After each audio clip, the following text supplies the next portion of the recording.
There is a popular adage in my culture. It goes something like, you can always wear your clothes anytime you buy it. The meaning is that whenever you wake up is your morning, whether it's 6 a.m. or 1 p.m. In other words, you can do anything at any time you want and it will still be fine. I don't agree with this line of thinking. In fact, I believe the opposite. I believe that people should take care of their youth because that's where the gold lies.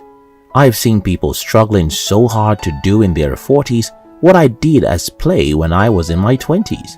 I have seen people being overcome and paralyzed with extreme fear in their 50s about what I did without even thinking when I was in my 20s. And that's why I advocate that people should pay close attention to how they spend their lives when they are still young, because regardless of whatever anyone says, the older you get, the less you can do with your life, because the more cautious and careful you tend to become. In today's video, I'm going to be sharing with you the 5 things most people waste their youth on and regret later in life.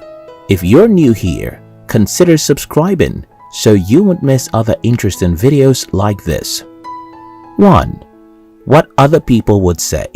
When I was 21, I was a popular academic genius on my campus. To crown it all, I was a political leader. These two combinations made me so popular that I could have won a title among the most influential students on my campus. But a few months after my 21st birthday, I decided to leave school. I had to do some ugly jobs which were meant to be for slaves or uneducated people in my country, because I just had to do that to raise capital for my business. Today, I see so many young people thinking too much about what other people would think about them. They can't do dirty things to pursue their dreams because the opposite sex will see them. They use money they don't have to buy the latest fashion because they want to look beautiful on social media. They must use new phones because that's what makes them acceptable among the silly people who are like them. Listen to this simple advice. You can always think about other people's opinion. You can always buy the Rolex watches and iPhones. You can always drive Benz and be the CEO. But you have to love yourself enough when you're starting out to ignore whatever other people might be thinking about you. If there is a job you have to do to raise capital for your business, but it's not a white-collar job, go and do it and let your girlfriend leave you. If there's the latest phone your friends are buying and you know you could invest that money into something better, let your friends leave you. If your parents want you to study law or medicine so as to fulfill their own childhood dream and you know music is the only thing that can make you happy, go do your music and let your parents disown you. It's actually very simple. Love yourself first. Think about yourself first. Do things for yourself first. 2. Pleasure, pleasure, and pleasure. In the culture I grew up with, you really don't have much freedom in your first 17 years. You have to go to primary and secondary school while you're in your parents' home. Your parents and teachers tell you when to do what and what to do. And when you're 15, you start to hate their authoritarianism. So much that when you're finally 18, you get out of the home to the university, you really want to enjoy your freedom. The problem with this is that true freedom can only be enjoyed by the people who know how to say no. So many young people have devoted their lives so much to pleasure that the only thing they seem to be doing with their life is pleasure. Pleasure and some more pleasure. I know people who watch movies in the morning. How on earth can anyone do that? There are people who spend 5 to 7 hours every day on social media. How can any human being be allowed to do that? There are so many young people who don't miss any party or social gathering. How can you have the time to pursue your life's dreams?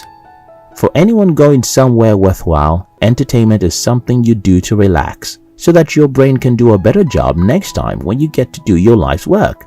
Then someone will ask me, is life all about work? And my answer is yes. Life is all about work. Work and work.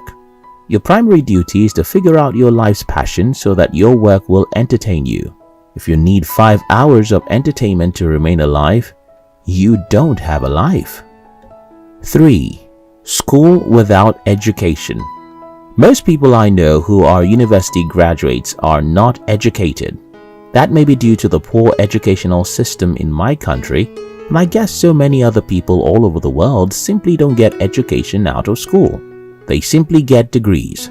Well, your degree is a mere piece of paper, and the best it can do for you is to give you a job. To live, grow, and be happy, you need to have a deep understanding of yourself and the world around you. And this can only be gotten via personal and determined self-education. 4. Hanging out with just anyone. I got admission to a polytechnic when I was about 18 years and 5 months. A few weeks on campus, I already had about 5 friends. Guess how we all became friends? We sat next to each other in class, we met in a departmental meeting, or we walked alongside each other, started talking, and that was it. Most young people choose their friends and relationships simply by choosing whoever they see around them.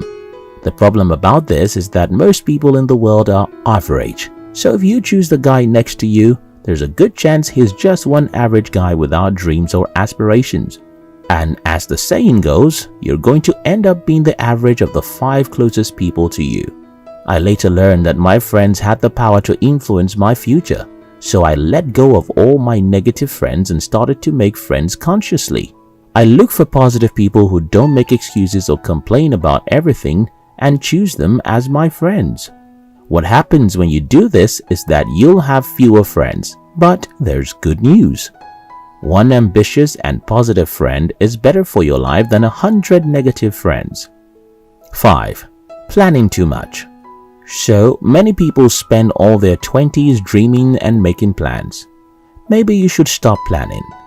It's useless. Go out and do stuff. Make mistakes and learn from your mistakes. When you're on your deathbed, you'll never blame yourself for things you did which didn't work. You only blame yourself for the things you never had the courage to do. So go and do. Try things, attempt the impossible. Run after a mission that is bigger than you. That is how to find yourself and be happy. If this video makes sense to you, don't forget to subscribe. We love you.